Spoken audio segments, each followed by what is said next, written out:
మొత్తుకున్నా వినబడదండి. దేశోయం శోకరహిత బ్రాహ్మణా సంతు నిర్భయా అపుత్రా పుత్రిణ సంతు పుత్రిణ సంతు పౌత్రిణ అధనా సధనా సంతు జీవంతు శరదాం శతం.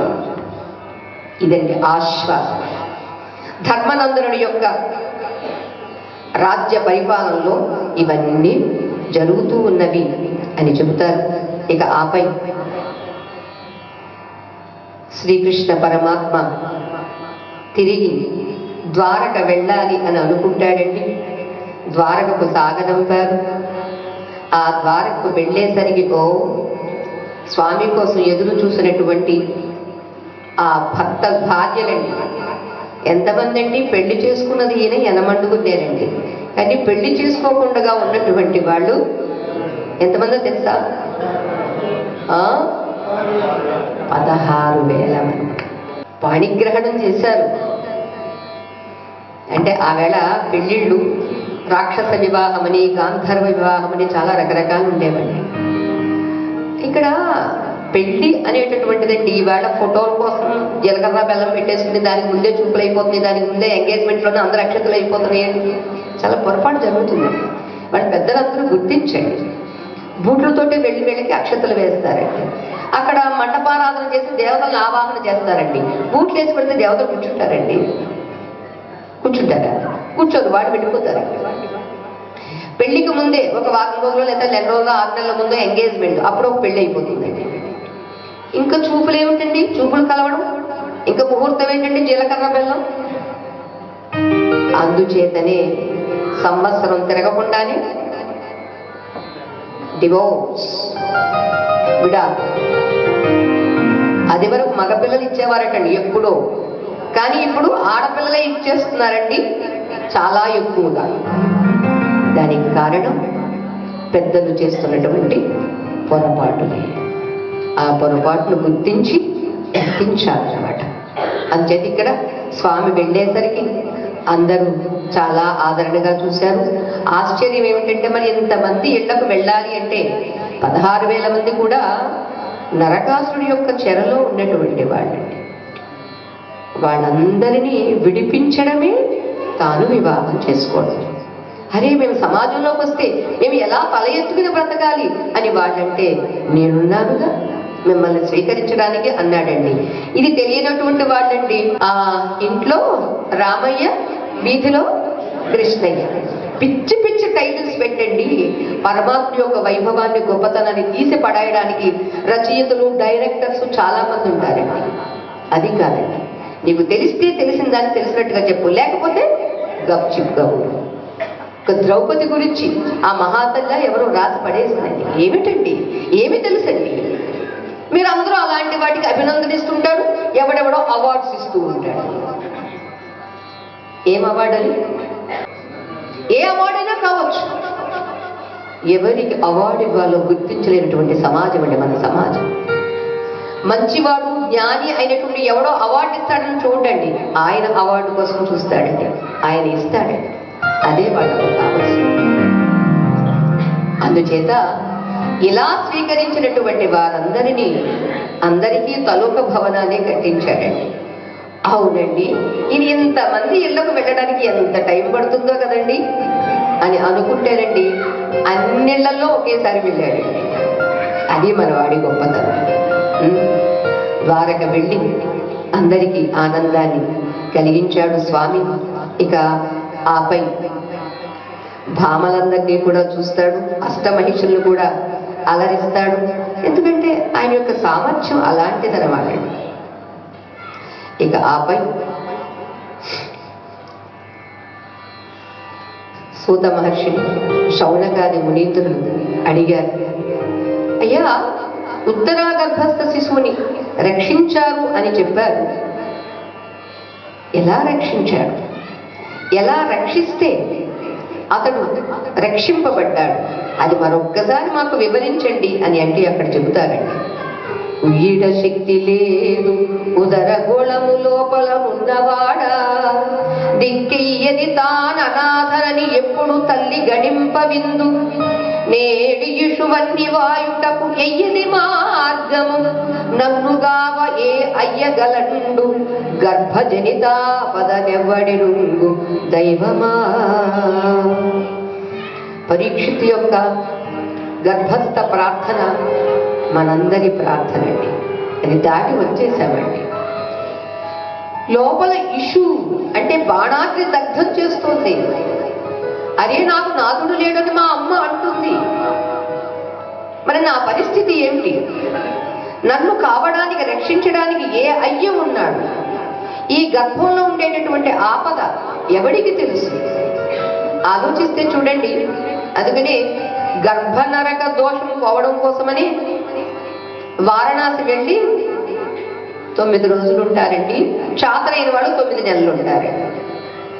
9 నెలలకి 9 రోజులు. మన అంతా షార్ట్ కట్ కదండి, షార్ట్ అండ్ బ్రీఫ్. ఇప్పుడు 9 గంటల నారాయణ నారాయణ. ఆ 9 గంటల్లో కూడా పోనీ ఆ 9 గంటలు శివనామమే చేస్తూ ఉండగలడా?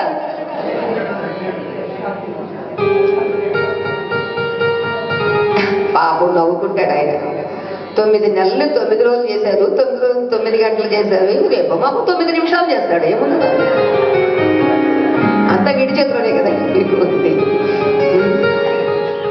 అని అంటూ భజనిత ఆపదనెవ్వడిరుంగు దైవమా. హే దైవమా, గర్భంలో ఉన్నటువంటి వాడి బాధ ఎవరికి తెలుసు? ఉన్నవాడికి తప్ప. బయటకు వచ్చినవాడికి ఏం తెలుస్తుందండి? అందుకని బయటికి రాగానే నీళ్లు చల్లుతారట. వాడు ఏడవకపోతే బ్రతుకున్న వాడు ఏడుస్తారండి. వాడు ఏడ్చాడు అనుకోండి వీళ్ళు నవ్వుతారండి. అక్కడి నుంచే మొదలవుతుందండి కదా. వాడు ఏడవలేదు, కథలు మెదలేదనుకోండి, కాళ్ళు ఇలా తిరిగేసి ఒకసారి తులుగుతారట ఏ నర్సో ఎవరో. అప్పుడు క్యారమన్నాడు అమ్మయ్య అని వీళ్ళందరూ నవ్వుతారండి. గర్భజనిత ఆపద అంటే గర్భంలో ఏమన్నా మెత్తగా బెడ్ ఉందా అండి? లేదా మెత్తగా పువ్వులు ఏమన్నా వేశారండి? దూది ఏమైనా వేశారండి? సెంట్ స్ప్రేలు ఏమైనా కొట్టారండి? ఏముంది? కడుపు అంటేనే అది ఒక చిన్న పెట్టె లాంటిది. భగవంతుడు ఎంతటి కరుణామయుడు అంటే ఒక బెలూన్ లాంటిది ఏర్పరిచి ఆ కడుపులో ఏ నులి పురుగు ఉన్నా, ఏ బ్యాక్టీరియా ఉన్నా, ఏం చేసినా కూడా దాని బెడద ఈ శిశువుకు తగలకుండా మొత్తం అవయవాల అన్ని ఏర్పాటు. ఇంత తల పెట్టాడండి ఇక్కడ. ఈ కళ్ళు ఇక్కడ పెట్టాడండి. మనం ఒకసారి ఊహిద్దాం, ఈ కళ్ళు ఇక్కడ పెట్టున్నాడు అనుకోండి. ఒకసారి ఊహించండి. ఈ కళ్ళు ఇక్కడ పెట్టుంటే మనం తినబోయేది ఇక్కడ కళ్ళకు చూపించి అప్పుడు ఇక్కడ నోట్లో వేసుకోవాలి. ఈ ముక్కు ఇక్కడ ఎక్కడన్నా పెట్టాడు అనుకోండి, ఆ ముక్కుకు ఒకసారి వాసన చూడు, కమ్మగా ఉందా లేకపోతే నిలవద వాసన వస్తుందా, ఫ్రెష్ వాసన వస్తుందా అని చూసి ఇక్కడ తినాలి. అన్నీ ఎదురుగానే పెట్టాడండి. ఎంత గొప్పవాడు మన స్వామి. ఎన్ని ఎదురుగా పెడితేనే కంటితో చూస్తూ ముక్కుతో వాసన చూస్తూ కూడా నిల్వ పదార్థాలు బయట బజారుకి వెళ్ళి తినేస్తున్నారు. ఎంతమంది తినేస్తున్నారు? అంటే ఈ శరీర నిర్మాణం అంతా చేసి దానినే మావి అంటారు. ఆశ్చర్యము, మానవ జన్మ గోవు ప్రసవించేటటువంటి ఆ గోవత్స జన్మ ఒకే రకంగా ఉంటుంది. గోవు ప్రసవించేటప్పుడు ప్రదక్షిణం చేయమంటారు. 3 కోటి దేవతల ఆశీస్సు లభిస్తుందని, 33 కోట్ల దేవతల్ని ప్రదక్షిణం చేసినటువంటి ఫలితం వస్తుంది అని అలా చెబుతారు. అలా శిశువును ప్రసవించిన వెంటనే ఒక బుడగ లాంటిది పడుతుంది. దాన్ని మనం ఇంగ్లీష్లో బెలూన్ అంటాం. ఈ శిశువుకి లోపల ఈ తల్లి ఇటు తిరిగినా అటు తిరిగినా ఒక ఎయిర్ బెలూన్ ఎలా ఎటు తిరిగితే అటు ఎలా మలచబడుతుందో అలా ఈ శిశువు మలచబడుతుంది. అంతా మనకి కపిల దేవహూతి సంవాదంలో చాలా వివరంగా చెప్పారండి. దేవహూతి వేసిన ప్రశ్నలన్నిటికీ కపిల మహర్షి సమాధానం చెప్తారు. అంచేత ఈ గర్భస్థలో తల్లికి కాస్త ఇష్టం కదా అని ఇంత ఆవకాయ కలిపిన అన్నం వేస్తే ఆ పల్చని పొరలో ఉన్నటువంటి ఆ శిశువుకి మంట పుడుతుందటండి. అందుకని కారం తినవద్దు, నెయ్యి పదార్థాలు ఎక్కువ తిను, తీపి పదార్థాలు ఎక్కువ తిను, పాల పదార్థాలు ఎక్కువ తిను, తద్వారా ఆయుష్ బాగుంటుంది, తద్వారా స్కిన్ కలర్ బాగుంటుంది, మేధస్సు బాగుంటుంది. నెయ్యి ఎక్కువ తినడం ద్వారా వాక్ పటుత్వం ఉంటుంది అని ఎన్ని చెప్పారు. అంచేది ఇక్కడ గర్భజనితాపద ఎవడెరుంగు దైవమా. ప్రహ్లాదుడు ఎవరు? పరీక్షిత్తు ఎప్పుడైతే స్వామి రక్షించాడో, ఆ రూపాన్ని దర్శించాడు, స్వామి నువ్వు నన్ను కాపాడావు కదా అని అనుకుంటాడు. దానికి ఎంత చక్కగా అంటాడంటే, దర్శించినటువంటి ఆ రూపం మేఘంబు మీద కృమ్మరువు కైవడివేని పైనున్న పచ్చని పటమువాడు, గండభాగంబుల కాంచన మణిమయ మకర కుండల కాంతి మలయువాడు, శరవన్ని నడిగించు సంరంభమున చేసి కన్నుల నునుకెంపు గలుగువాడు, బాలార్క మండల ప్రతిమాన రత్నహాటక విరాజన కిరీటంబువాడు. అటువంటి వాడు ఇవాళ నన్ను రక్షించడానికి, నాకు నేత్రోత్సవాన్ని కలిగించడానికి విష్ణుడు ఆవిర్భవించే అవ్వేళ ఎందు ఉత్తర గర్భంలో ప్రవేశించి, శిశువుకు తెలియకుండా రాలేదండి, శిశువుకు దర్శనమిచ్చాడండి.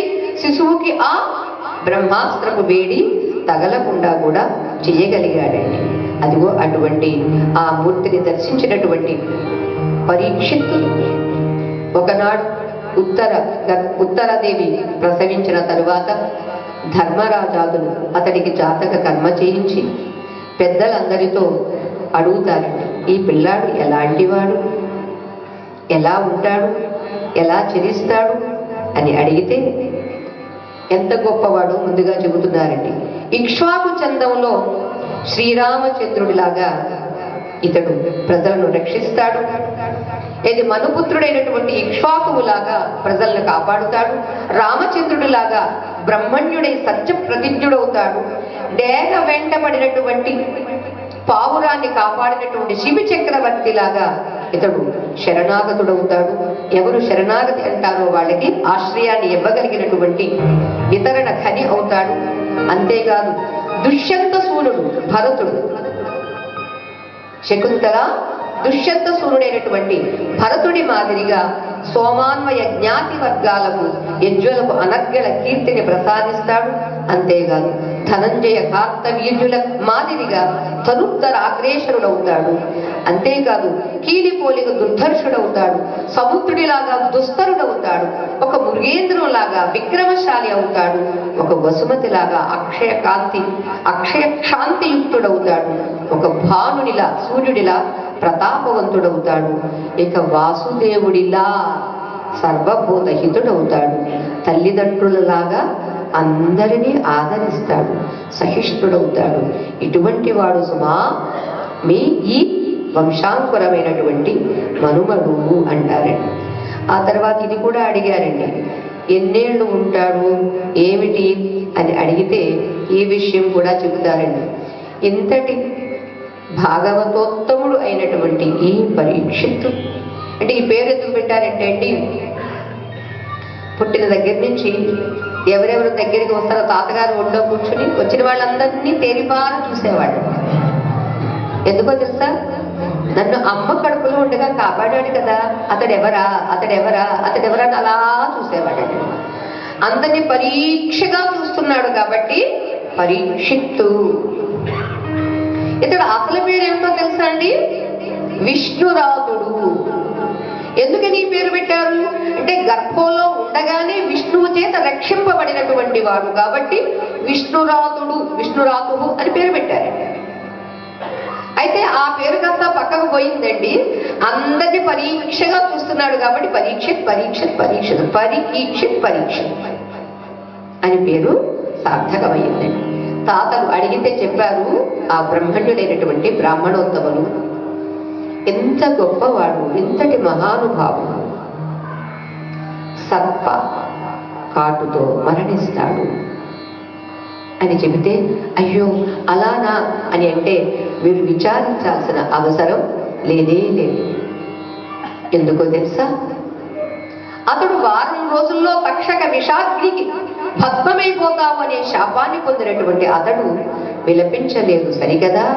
విచారణతో వివేకంతో విష్ణు భగవాను శరణు పొందుతూ ఆ విష్ణుని యొక్క లీలలన్నీ వింటాడు. తద్వారా ఆయన జీవించి ఉండగానే మోక్షాన్ని పొందుతాడు. ధర్మరాజా, మీ వంశానికి ఇంకా వన్నె తెచ్చేటటువంటి వాడే తప్ప తక్కువ వాడు కానే కాదు అని చెప్పారు. ఇక ఇటువంటి పరీక్షిత్తు మరి ఎందుకు ప్రాయోపవేశం, మరి ఎందుకు గంగా ఒడ్డున ఉన్నాడు అని శౌనకాది మునీంద్రులు అడిగితే, పరీక్షిత్ మహారాజు రాజ్య పరిపాలన చేస్తూ ఉన్నారు. దానికి ముందుగానే విదురుడు రావడం, ధర్మరాజాదులండి ఇంతమంది పిల్లలు చనిపోతే పెద్ద తండ్రిని పెద్దమ్మను విడిచిపెట్టలేదండి. అదే మనమైతే మమ్మల్ని ఇంత కష్టపెట్టారు, మిమ్మల్ని మేము చూడాల్సిన అవసరం ఏంటి, మీకు దిక్కున్న చోటికి పోండి అని చెబుతాము, లేదా ఓల్డేజ్ హోమ్లో పడేస్తామండి. కానీ ధర్మరాజు అలా చెయ్యలేదండి. పెద్ద తండ్రిని పెద్దమ్మను చక్కగా ఒక చోట వారికి అన్ని సౌకర్యాలు సమకూర్చి ప్రతిరోజు వెళ్ళి దర్శనం చేసుకుని చేసేవాడండి. అలా ఉండగా ఒకనాడు విదురుడు తిరిగి వచ్చారు. తిరిగి వచ్చిన విదురుడు ధృతరాష్ట్రుడు గాంధారి దగ్గరికి వెళ్ళి, మీకు బుద్ధుందా లేదా, ఇంకా ఎందుకు ఇలా ఏంటి చూరు పట్టుకుని వేలాడుతూ ఉన్నారు, ఆ భీముడు ఏమనుకుంటాడు, ఇంతగా మాకు ఇన్ని ఆపదలు కలిగించారు, ఇంకా వీళ్ళకి పిండాకుడు పడేయాలా అని అనుకోవడం లేదా, ఎందుకు మీకు ఈ మోహం, ఇప్పటికైనా మించిపోయింది లేదు, రండి నాతో అని వాళ్ళిద్దరినీ తీసుకుని వెళ్ళిపోయారండి అరణ్యానికి. ఏ రోజు వెళ్ళిపోయారో మర్నాడు ధర్మరాజు వచ్చి చూసేసరికి అక్కడ వాళ్ళు లేరు.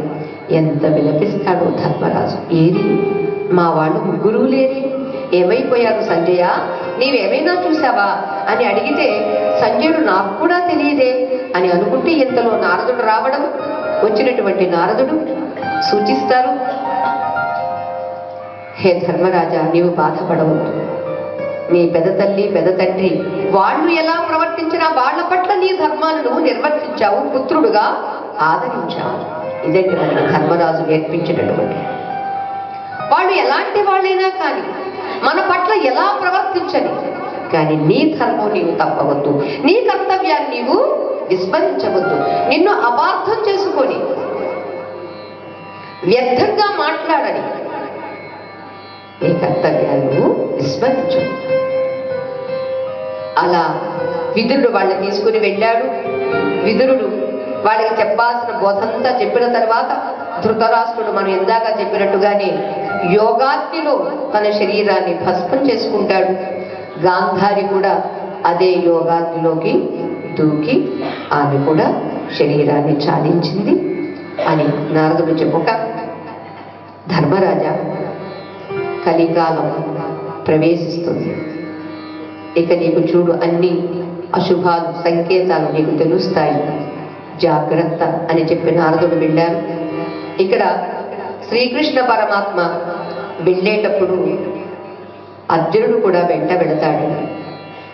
అంటే ఆనాడు అర్జునుడికి శ్రీకృష్ణుడికి ఉండేటటువంటి సఖ్యత అలాంటిది కాబట్టి ఆ సఖ్యతలో నేను కూడా వస్తానని అనడము, ఇవన్నీ అర్జునుడు దర్శించి చెబుతాడండి. తర్వాత కృష్ణుడు ఎలా ఎలా అందరి భవనాలలోకి ఒకే సమయంలో వెళ్ళడము, అది ఏమేం చేశాడు అనేది. అందుచేత వెళ్ళినటువంటి అర్జునుడు వచ్చాడు. వచ్చిన అర్జునుడు విషాద వదనంతో వస్తే ధర్మరాజు ఆశ్చర్యపోతాడు. అప్పటికే అంటాడు, భీమా, ఏమిటి నాకు అన్ని అశుభాలు కనిపిస్తూ ఉన్నవి, సూర్యుడి వైపుకు తిరిగి నక్కలు మొరుగుతూ ఉన్నవి, కుక్కలు అరుస్తూ ఉన్నవి, గాడిదలు ఎక్కడ చూసినా గాడిదలే, గాడిదం ఏమంటారు, గాడిద గాంధీరవమా, గాండ్రిస్తుంది, గాడిద గాండ్రింపులే వినిపిస్తూ ఉన్నవి. గాడిద ఒండ్ర పెట్టుకుంటారు. అంచేత ఈ అపశబ్దమే అంటే గాడిద శబ్దం అపశబ్దం అండి. మనకి ఇవాళ బృందావనంలో నెమళ్ళ శబ్దాలు వినిపిస్తాయి. అంచేత ఆ కొన్ని శబ్దాలు మంగళ శబ్దాలు, మరికొన్ని అమంగళ శబ్దాలు, ఇవన్నీ ఇలా కనిపిస్తూ ఉన్నవి. భీమా భీమా అని అంటూ ఆ సమయంలో అర్జునుడు రావడం, అర్జునుడిని అడుగుతాడు, ఎన్నెన్ని ప్రశ్నలు వేస్తాడోనండి. ఎవరు? ధర్మరాజు అర్జునుడిని.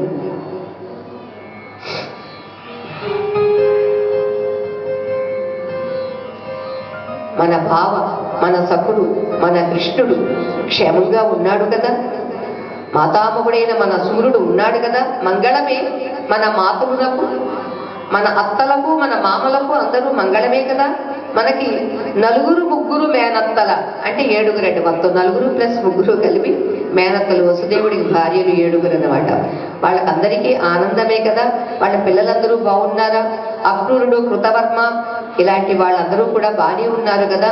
ఇక ఉగ్రసేన విభుడు బాగున్నాడు కదా. గద సారనాథులందరూ కళ్యాణయుక్తులే కదా. మాధవుడి తమ్ముడు మానధనులు వాళ్ళు కూడా బాగున్నారు కదా అని అంటూ ప్రశ్న పరంపర కురిపిస్తూ ఉన్నాడండి ధర్మరాజు. అన్నింటికీ సమాధానం చెప్పలేక ఇంకా విలపిస్తూనే ఉన్నాడండి. ఎవరు? అర్జునుడు.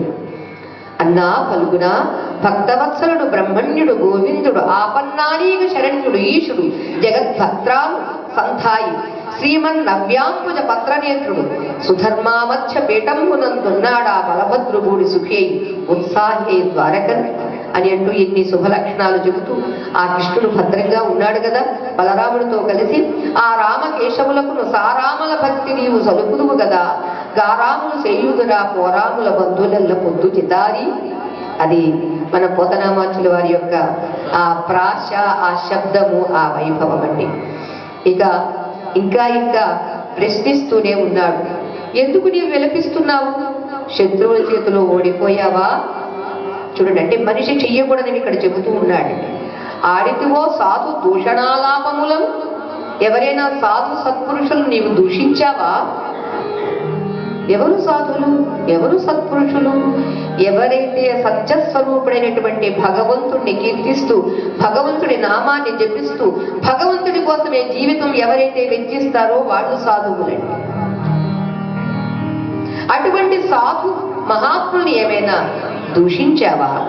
కూడితివో పరసతులను, పరస్త్రీలను ఏమైనా నువ్వు పొందావా? వీడితివో మానధనము, నీ యొక్క గౌరవాన్ని, నీ యొక్క మానాన్ని, సమ్మానాన్ని ఏమన్నా కోల్పోయావా వీరుల మధ్యలో? ఏమిటి, ఎందుకు అంతగా నీవు విలపిస్తూ ఉన్నావు? ఎవరికైనా ఇస్తాము అని మాట ఇచ్చి తప్పావా? తప్పితువో ఇచ్చేదనని చెప్పితువో కపట సాక్షి. ఇచ్చిన మాట తప్పావా? కపట సాక్ష్యం చెప్పావా? ఎందుకు నీవు ఎంత విషణ్ణంగా ఉన్నారు? శరణార్థులను, శరణు కోరినటువంటి వాళ్ళు కాదు పొమ్మన్నావా? ద్విజుల అంటే బ్రాహ్మణుల, పశుల అంటే ఆవుల, రోగుల అంటే అనారోగ్యంగా ఉన్న వాళ్ళని, సతులను అంటే స్త్రీలను, వీళ్ళెవరినీ కూడా నీవేమీ బాధ పెట్టలేదు కదా. భూసురుల్ని ఏమన్నా అణిచిపెట్టావా? బ్రాహ్మణోత్తములను ఏమన్నా నువ్వు నిర్లక్ష్యం చేశావా? బాల వృద్ధ గురువులను ఏమైనా నువ్వు గేలి చేశావా? ఆశ్రితులను ఏమైనా విడిచిపెట్టావా? ఇక ఇతరుల యొక్క ధనాన్ని ఏమైనా దాచుకున్నావా అని ప్రశ్నల మీద ప్రశ్న పరంపరలు కురిపిస్తూ ఉంటే, ఆ కన్నీరు కారిపోతూ ఉంటే 2 చేతులతో తుడుచుకుంటూ గద్గద స్వరంతో ఒక మహానిధిని కోల్పోయినటువంటి ఒక బీదవాడిలాగా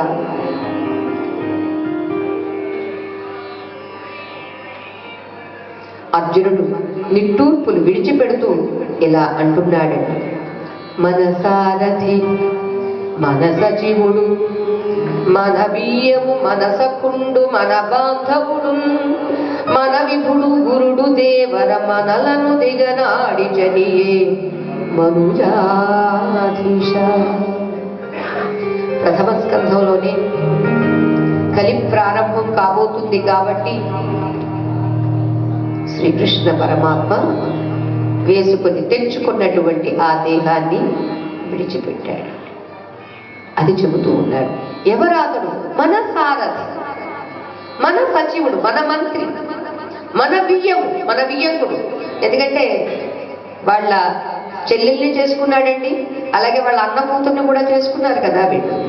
మన బియ్యము, మన సఖుడు, మన బంధువు, మనకు ప్రభువు, మనకి గురుడు, మనకి దేవుడు. అటువంటి వాడు మనల్ని విడిచిపెట్టి వెళ్ళిపోయాడు అన్నా నేనేం చెప్పేది? నేను ఎలా, నాకు మాట రావటం లేదు. అనేకులతోటి ఖండనులు ఎదురైనప్పుడు వాళ్ళని గెలిచి ఖాండవ వనంలో నిప్పు అంటుకుపోయింది. నా గాంధీవం తీసి నేనేమైనా యుద్ధం చేస్తాను అంటే కూడా అది నా ప్రతాపం సరిపోలేదు. ఏం చేసేది? ఎలాంటి వాడు మనకి ఇక్కడ మేలు చేశాడు అని అంటూ శ్రీకృష్ణ పరమాత్మ అర్జునుడికి ఏమేమి ఏ రీతిగా సహకరించాడో అవన్నీ చెబుతూ ఉంటాడండి. ఖాండవ వనంలో అగ్ని నాకు ఆకలిగా ఉంది, నా ఆకలి తీర్చాలి అంటే ఆ స్వామి సహాయంతో కదా నేను అగ్నిదేవుడు ఆకలి తీర్చాను. అంటే ఏంటి? చాలా మంది జరిగినటువంటి సంఘటనలు నేను నా గొప్ప అనుకుంటారు. అర్జునుడు వంటి వాళ్ళు నా గొప్ప కాదు, స్వామి యొక్క ప్రతిభ, స్వామి యొక్క ప్రభావము, స్వామి యొక్క అనుకంప, స్వామి యొక్క దయ అని అనుకుంటాడండి. అంతేకాదు నేను ఇవాళ రాజులందరినీ నేను గెలిచాను లేదా ధనాన్ని తీసుకొచ్చాను, ధనాన్ని తీసుకొచ్చిన కారణంగానే ధనంజయ అని పేరు పెట్టారంటే అర్జునుడికి. అంతే ఇవన్నీ చేయడానికి గల కారణం ఎవరు అంటే శ్రీకృష్ణ పరమాత్మ. అంతేకాదు యభజద్వీర్య మఖాభిషిక్తమగు ఈ ఇల్లాలి ధమ్మిల్లము సభలో శాస్త్రము లీడ్చినను ముడువగా చంద్రాస్య దుఃఖింపగా అభయం పిచ్చి ప్రతిజ్ఞ చేసి భవదీయారాతి కాంతా శిరోజవరశ్రీల హరింపడే విధవలై సౌభాగ్యములు వీడను. ఏ ద్రౌపది మన ఇల్లాలి, ఆమె అగ్నిగుండం నుంచి ఆవిర్భవించినటువంటి ఆమె, మనలాగా అమ్మ గర్భం నుంచి ఆవిర్భవించినటువంటి ఆమె కాదు. అటువంటి యాజ్ఞిక అయినటువంటి ద్రౌపదిని ఆ వేళ నిండు సభలో వలువలు ఊడుస్తూ లాగుతూ ఉంటే రక్షించినటువంటి వాడు ఆ భగవంతుడు. ఆ రక్షణలో ఏమయ్యింది? ఈవేళ ఎవరైతే దానికి సహకరించారో వాళ్ళందరూ మరణించారు. తద్వారా వాళ్ళ భార్యలు విగత ధవులయ్యారు, అంటే భర్తను కోల్పోయారు. దీనికి అంతటికీ కారణం స్వామి యొక్క గొప్పతనమే తప్ప మన ఘనత కాదు సుమా అని అంటూ స్వామి ఏమేం చేశాడు అని చెబుతున్నాడండి. రాతలు కృష్ణయంచు సభలో లేనాంగి అయి నుయ్యడము కారుణ్యంబున భూరి వస్త్ర కలితంగా చేయడే ద్రౌపదిని అలా కాపాడాడు. మరొక నాడు దుర్యోధనుడు దుర్వాసుని పంపించాడండి. ఏదో రకంగా అజ్ఞాతవాసంలో ఉన్నటువంటి అరణ్యవాసంలో ఉన్నటువంటి వీళ్ళు మరలా తిరిగి శపింపబడాలి, మరలా తిరిగి అరణ్యవాసం చెయ్యాలి అనేటటువంటి దాంతో 10,000 మంది శిష్యులు ఉన్నటువంటి దుర్వాసుడిని పంపించాడు. అది చెబుతున్నాడండి. దుర్వాసుడు ఒకనాడు దుర్యోధనుడు పంప 10,000 శిష్యులు భక్తి కొలువ చదుదెంచి మనము పాంచాలియు కుడిచిన. ఆయన ఎప్పుడైతే వచ్చాడో అప్పుడు అంతవరకు మీకు తెలుసు ధర్మరాజుకి ఏం పాత్ర దొరికిందండి? అక్షయ పాత్ర. ఆ అక్షయ పాత్రలో ఎంతమంది అయినా పెడతారండి. చివరికి పాంచాలి అంటే ద్రౌపది తిన్న తర్వాత అది అయిపోతుందండి, పాత్ర కడిగేసి పెట్టేస్తుంది ఆ తల్లి. అదంతా అయిన తర్వాత వెళ్ళమని చెప్పాడండి ఎవరు? దుర్యోధను. అంచేత మనము పాంచాలి కుడిచిన వెనుక ఆ తర్వాత ఆహారం కావాలి అని అడిగారు. అడిగినప్పుడు శ్రీకృష్ణ పరమాత్మ వచ్చి శ్రీకృష్ణ పరమాత్మను వేడుకుంటే శ్రీకృష్ణ పరమాత్మ వచ్చి తానే అందరికీ కడుపు నింపాడు. అలా లోన తలచిన విచ్చేసి లోవిలోని శిష్ట శాకాన్నలవము ప్రాశించి తపసి కోపముడిగించి పరిపూర్ణ కుక్షి చేసి ఇట్టి త్రైలోక్య సంతర్పి ఎందుగలడు. అందరూ తినడం అయిపోయిందండి, పాత్ర కడిగి బోలించండి. మనలాగా చేయదండి, ద్రౌపది చాలా సమర్థవంతంగా చేస్తుందండి, శుభ్రంగా కడిగి పెట్టిందండి. ఇంతలో వాళ్ళు వచ్చారండి. వాళ్ళు వచ్చిన తర్వాత ఏం చేయాలి ద్రౌపది అన్నారు పాండవులంతా. అయ్యో పాత్ర కడిగేసి పెట్టారు. ఇంతలో కృష్ణుడు వచ్చి నాకు కూడా ఆకలేస్తుంది అన్నాడండి. అందుకని పిలవగానే లోపలికి వచ్చి అన్నాడటండి, శాకాన్నలవము ఏదైనా కాస్త ఉన్నదా పెట్టమ్మా అన్నాడు. అదేదో ఎలా ఉంటుంది చూడండి, అసలే లేదు వాళ్ళు వచ్చారని బాధపడుతుంటే నాకు ఆకలేస్తుంది ద్రౌపది, నాకేమైనా పెట్టు అంటే అయ్యో కృష్ణ నేనేం చేసేది ఏమీ లేదు అంటే చూడు ఉంటుంది అన్నాడు. ఏమండి, ఇంత పెద్ద ప్రపంచాన్ని సృష్టించినటువంటి వాడికి పాత్రలో ఇంత శాకాన్ని అంటే ఒక దాన్ని ఏమంటారు తోటకూరను సృష్టించలేడండి? సృష్టించగలడండి. ఒక ఆకుకూర, ఒక ఎంత ఆకు కనిపించిందండి. ఇదే ఉంది అంటే అది చాలు నాకు అన్నాడండి. చేతిలో వేసుకున్నాడండి. మొత్తం బ్రహ్మాండం అంతా తృప్తోస్మి అందరి కడుపులు నింపేశాడు. అలా తపసి కోపం ముడిగించి దుర్వాసుని యొక్క ముక్కోపి కదండి, అతడు కోపాన్ని కాస్త పొగగొట్టి పరిపూర్ణ కుక్షి చేసి తేరుపులు వచ్చేస్తున్నాయండి. ఎంతవరకు తింటే పర్వాలేదండి, ఎంతవరకు తిన్నా పర్వాలేదండి, ఎంతవరకు తినేసామనుకోండి ఇక అసలు మాట్లాడడానికి కూడా ఊపిరాడదండి. ఆ స్థితిలో ఉన్నారండి వీళ్ళంతా.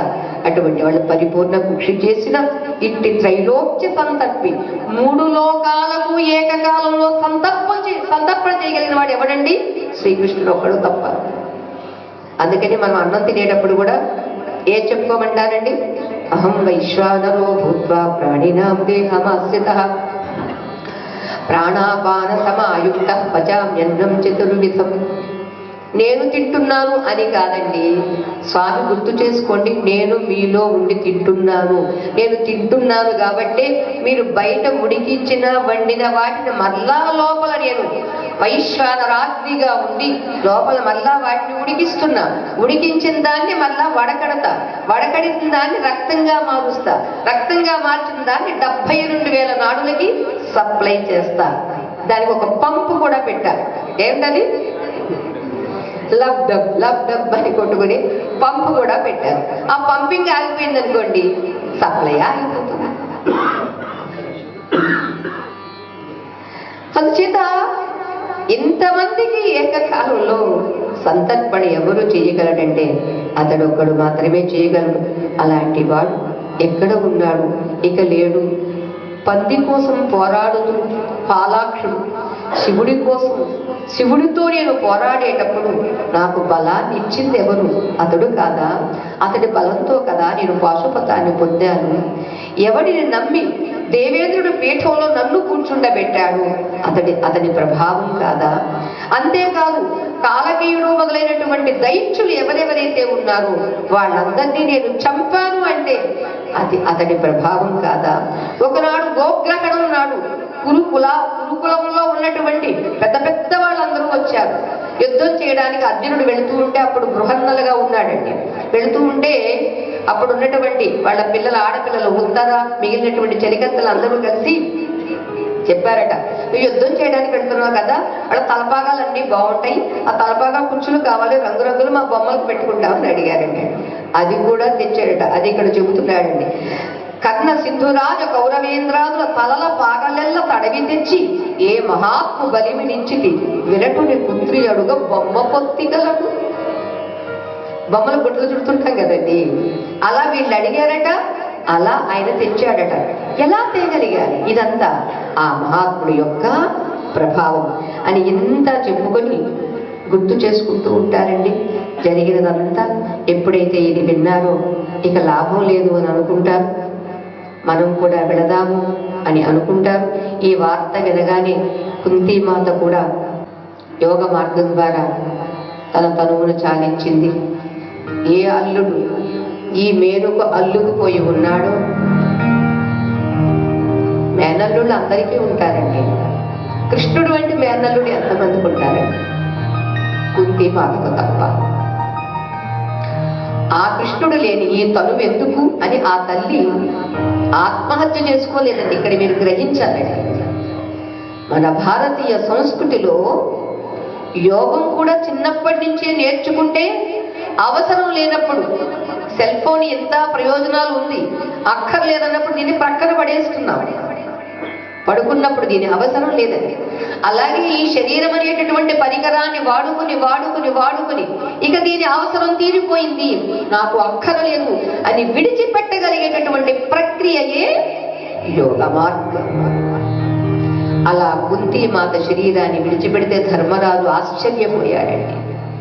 అదే మనకు లేదే అంత సామర్థ్యము, మరి మనం ఇప్పుడు ఏం చెయ్యాలి అని పరీక్షిత్తుకి పట్టాభిషేకం చేసి అందరూ కలిసి మహాప్రస్థానానికి వెళ్ళారు. అలా మహాప్రస్థానానికి వెళ్ళినప్పుడు ఇక్కడిక పరీక్షిత్తు దిగ్విజయ యాత్రకు వెళతాడు.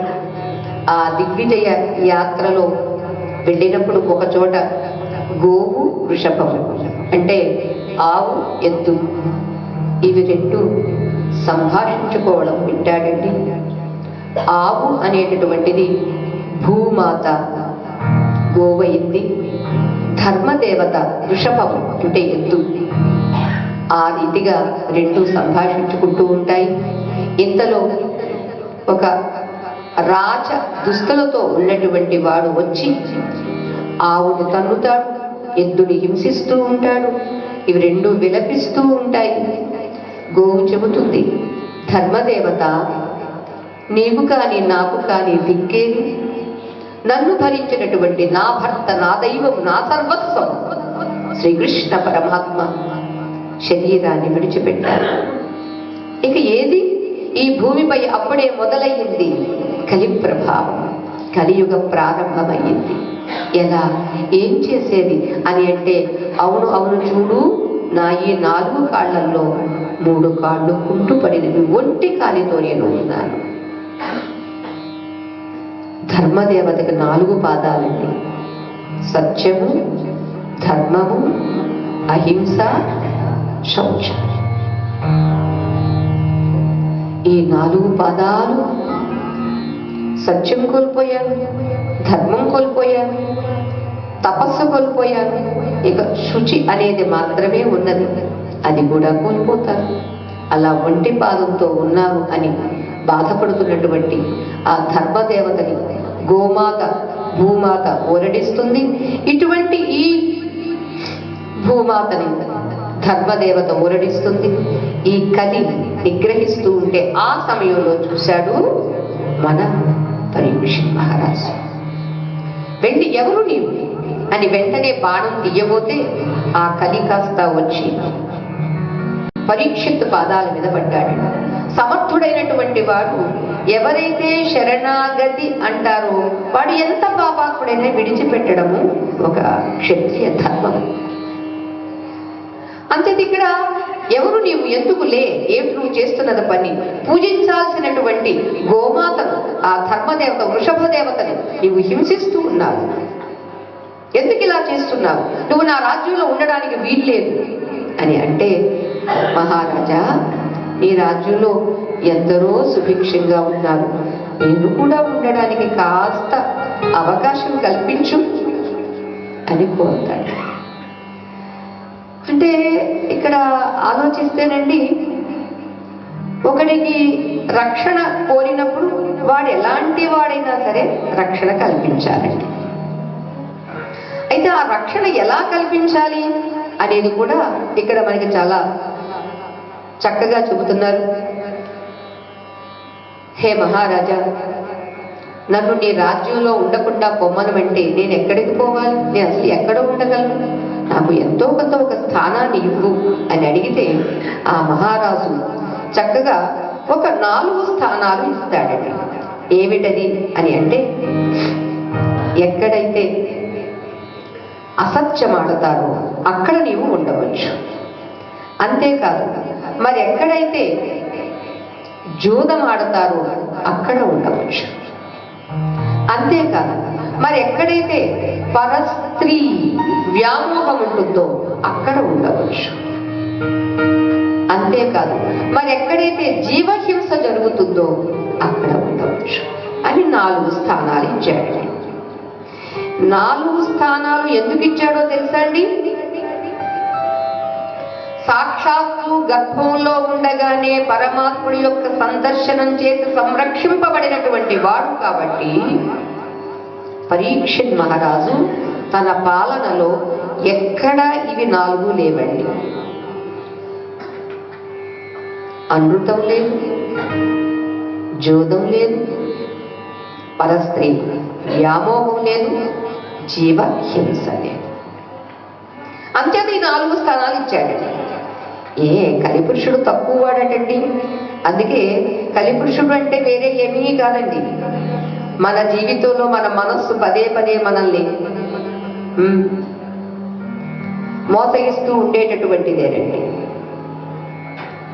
అలా ఆ పరిస్థితిలో కలి అంటాడు, నేను రాచరిక దుస్తులతో ఉన్నానంటే ఇది కలియుగం, నా యుగం, నేను కలిపురుషుడిని అని పరిచయం చేసుకుంటాడు.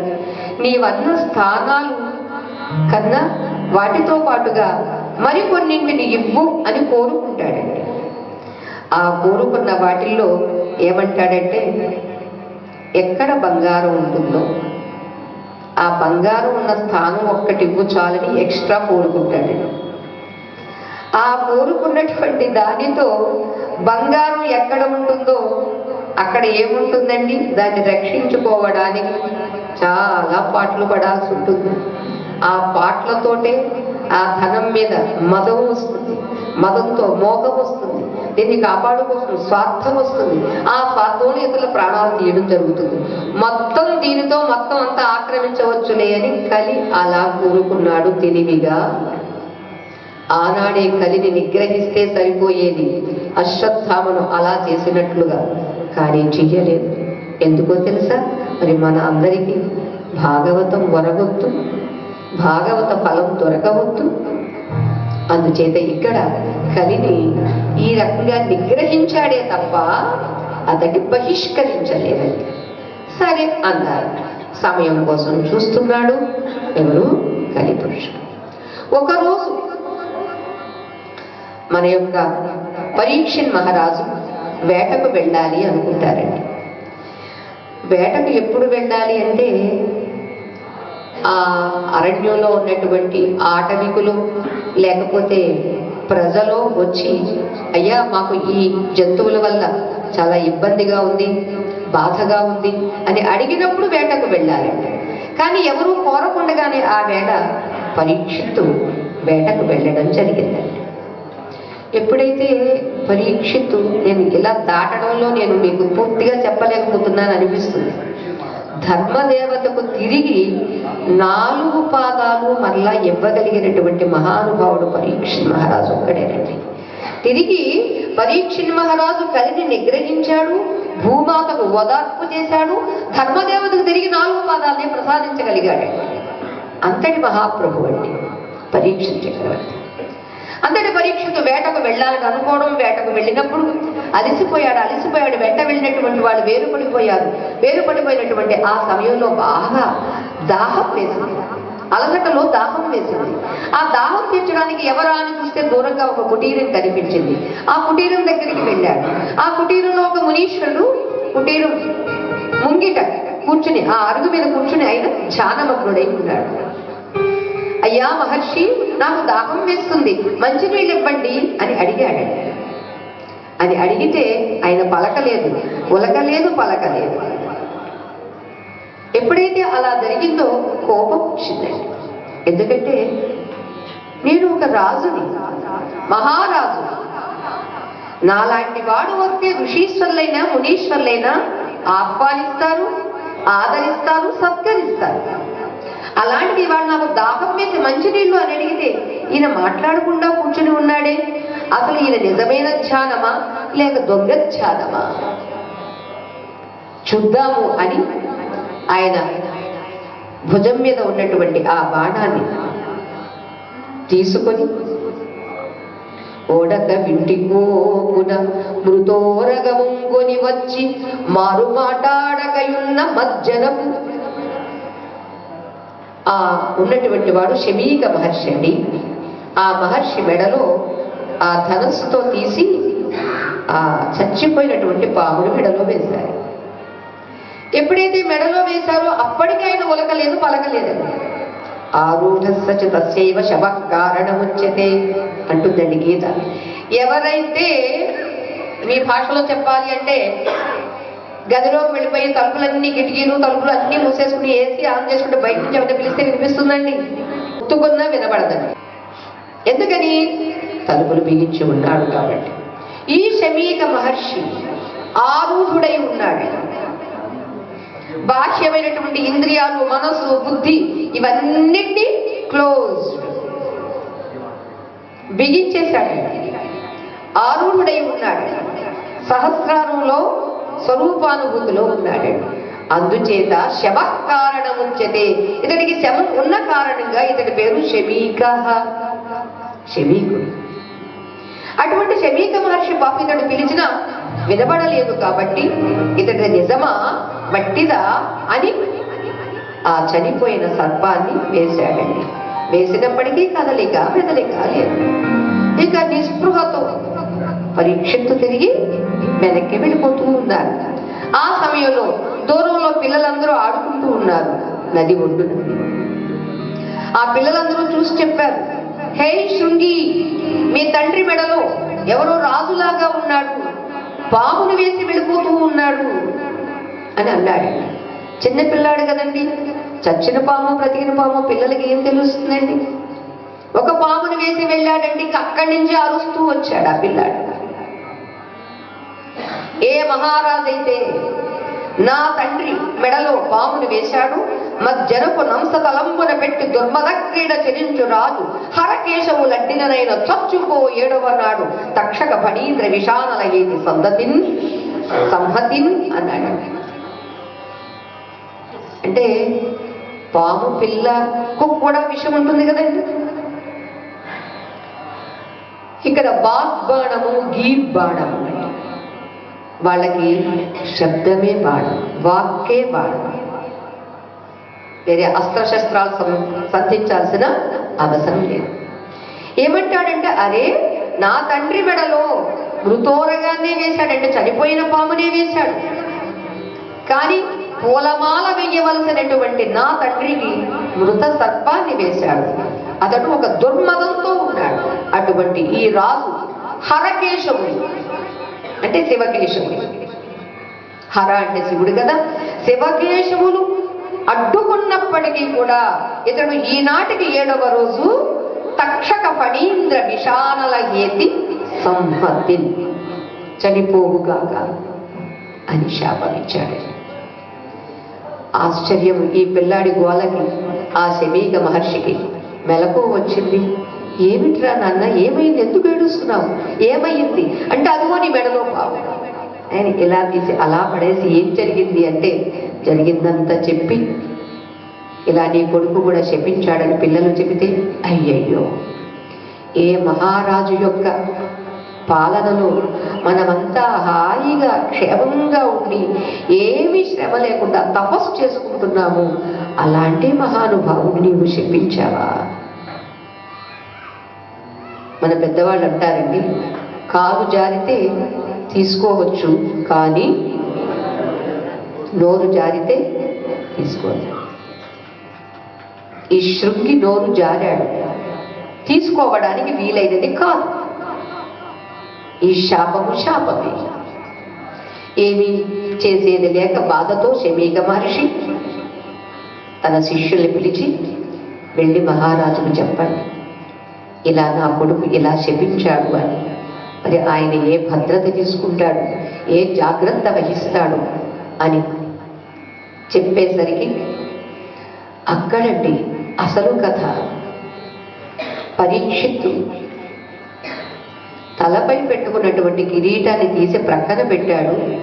చెప్పుకున్నామే, వివేకికి అవివేకికి కూడా దురాలోచనలు వస్తాయండి, అంటే చెడు ఆలోచనలు వస్తాయండి. వచ్చిన వాటిని కొందరు అమలు పెట్టేస్తారండి, కొంతమంది అమలు పెట్టిన తర్వాతనైనా ఏం జరిగిందని విచారణ చేస్తారండి, వివేకిస్తారండి. తప్పు చేయడం అనేది జరుగుతుందండి.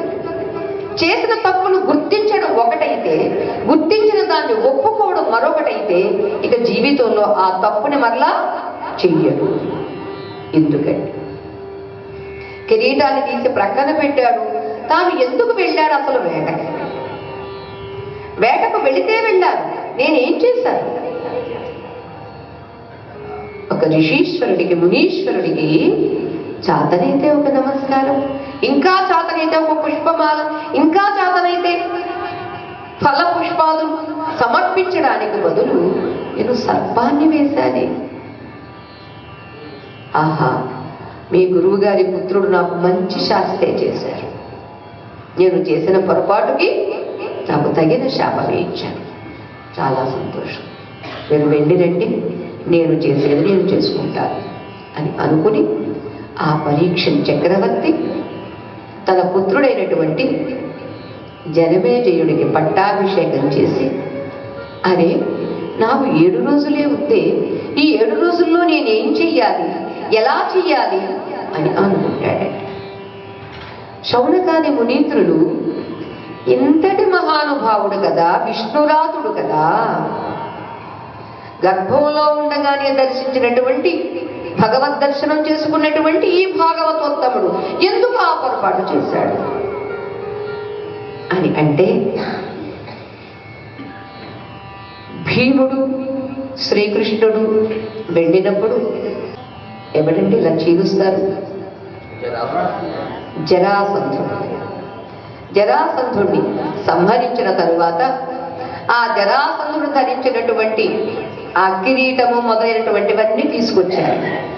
ధర్మరాజుకు కానుకగా ఇస్తే సరే ఒక చోట పెట్టండి అన్నారండి. పెట్టారండి. కలికి 4 స్థానాలు ఇస్తే 5వ స్థానం కోరుకున్నాడు కదండి. ఏం కోరుకున్నాడు? బంగారం. బంగారం ఎక్కడైతే ఉంటుందో అక్కడ అన్నీ ఉంటాయి, అనర్థాలు. కాబట్టి ఆ బంగారంలో ప్రవేశించాడండి కలి. జరాసంధుడి యొక్క కిరీటాన్ని, తాతగారు పెట్టిన కిరీటాన్ని ప్రక్కన పెట్టి ఆ వేళ అరే ఇంత ధగాయమానంగా మెరిసిపోతూ ఉంది, ఈ కిరీటాన్ని కాక మరొక కిరీటాన్ని పెట్టారు తాతగారు, ఇది పెట్టుకుందాం ఈ వేళ. మీకు కూడా అనిపిస్తుంది కదండి, నాన్నమ్మ ఏవో కొన్ని నగలు చేయించిందంటే బీరువాలో పెట్టి నేను ఎప్పుడూ పెట్టుకోలేదు, ఓల్డ్ మోడల్ అని. ఇప్పుడు ఆ ఓల్డ్ ఇప్పుడు లేటెస్ట్ అయ్యింది కాబట్టి అది నేను పెట్టుకుందామని మీకు కూడా ఎలా అనిపిస్తుందో అలా పరీక్ష మహారాజు ఈ కిరీటాన్ని తీసి ఆ కిరీటాన్ని పెట్టినాడు. అంతేనండి, కలి నాకు అవకాశం దొరికింది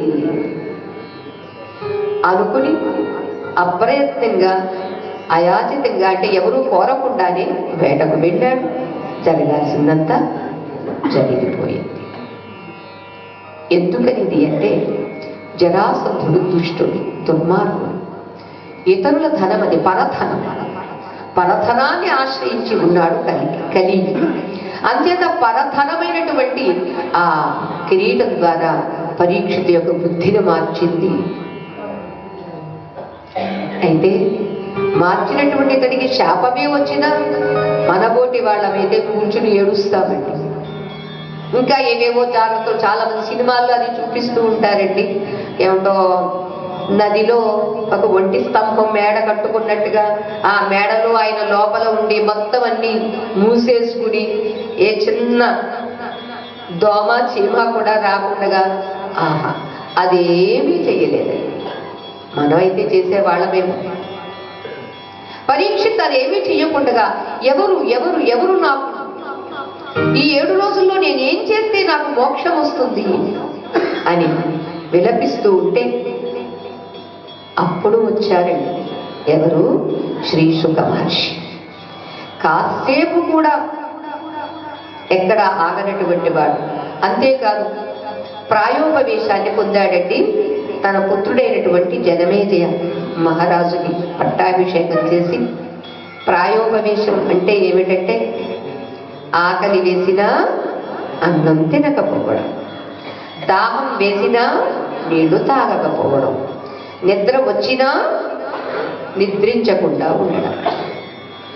అంచేతనండి ఇలాంటి భాగవత సప్తాహాలు చేసేటప్పుడు ఫుడ్ ఎక్కువ తినకూడదండి. తింటే కూర్చొని నిద్రపోతుంది, నిద్ర వచ్చేస్తుంది కదా. ఇక్కడ పరీక్షిత్ ప్రాయోపవేశం ఎందుకు చేశాడంటే, ఈ 7 రోజుల్లో తాను తపస్సు చెయ్యాలి, 7 రోజుల్లో ఏం చేస్తే నాకు ముక్తి కలుగుతుంది అని పరితపించాడండి. పరితపించినటువంటి అతడి దగ్గరికి శ్రీ శుక మహర్షి, ఆయన ఎవరూ పిలవలేదు, అసలు పిలిచినా రారండి. వాళ్ళ నాన్నగారు పిలిస్తే ఆగాడండి, ఆగలేదు. పిలిచినా ఆగనటువంటి వాడు ప్రతి నిమేషము పరబ్రహ్మంబు నిరీక్షించి మది జొక్కి వెలుపల మరచువాడు. ఎవరు? ఆ వచ్చినటువంటి శుక మహర్షి. కమలంబు మీది భృంగముల కైవడి మోముపై నెరపిన కేశపటలివాడు.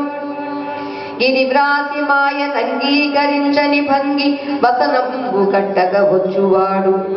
సంగిగాడని వెంట చాటు భూతములు ఆ బాలుర హాస శబ్దముల వాడు.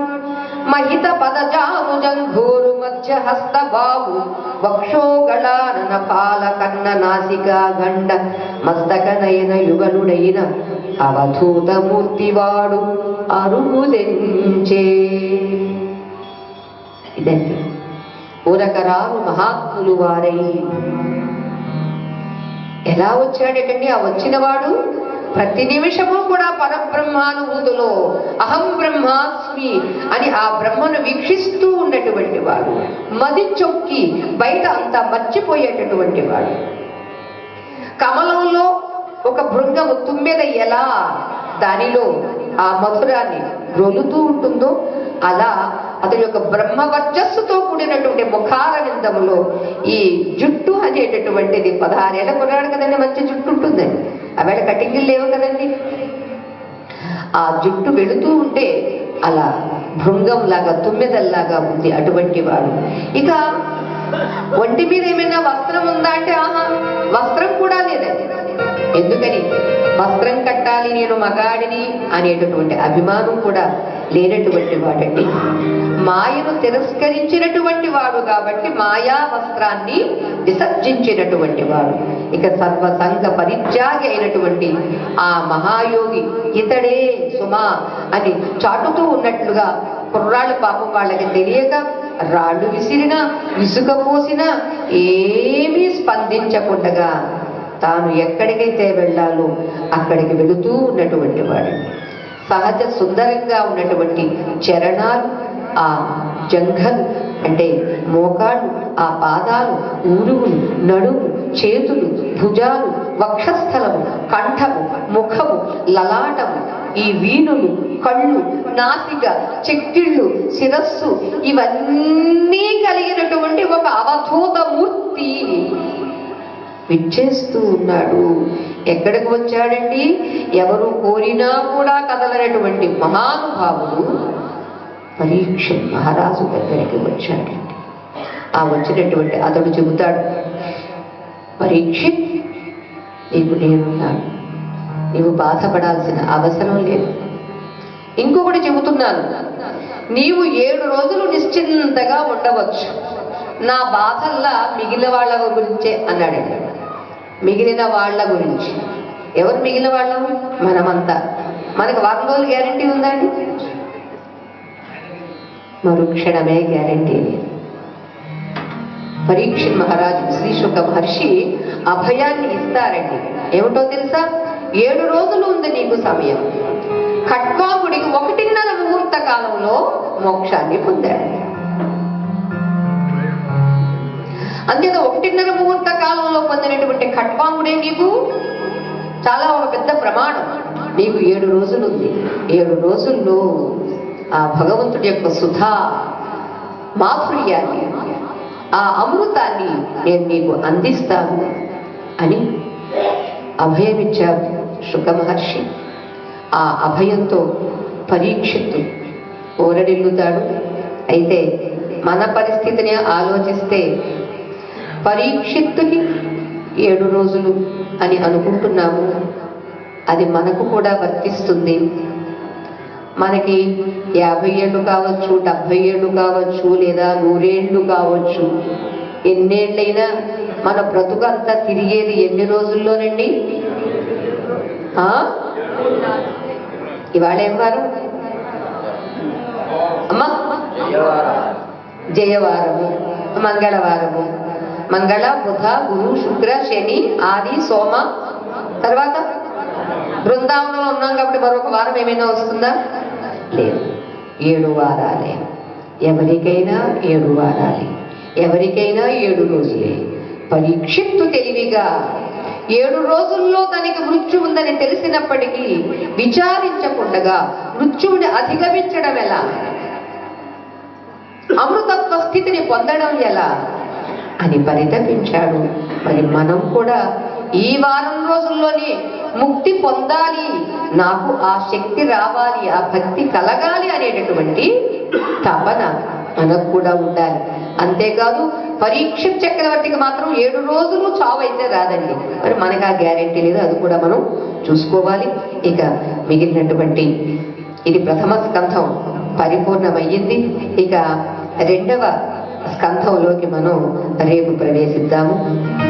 భగవంతుడి అనుగ్రహంతో మనం ఏదైతే ఆయన యొక్క దివ్య లీలలు మనం చెప్పుకోబోతూ ఉన్నామో ఆ లీలలు మన యొక్క జన్మ కర్మ అనేటటువంటి వాటిని తప్పించగలిగేటటువంటి లీలలు అని ఆ మహిమను ప్రభావాన్ని విని గుర్తించి విలువనిచ్చి శ్రద్ధతో మనం స్వీకరించగలిగితే అదే ప్రసాదము, అదే మహాప్రసాదం అందించుగాక అని భగవంతుని ప్రార్థిస్తూ జయరాధేశ్యాం.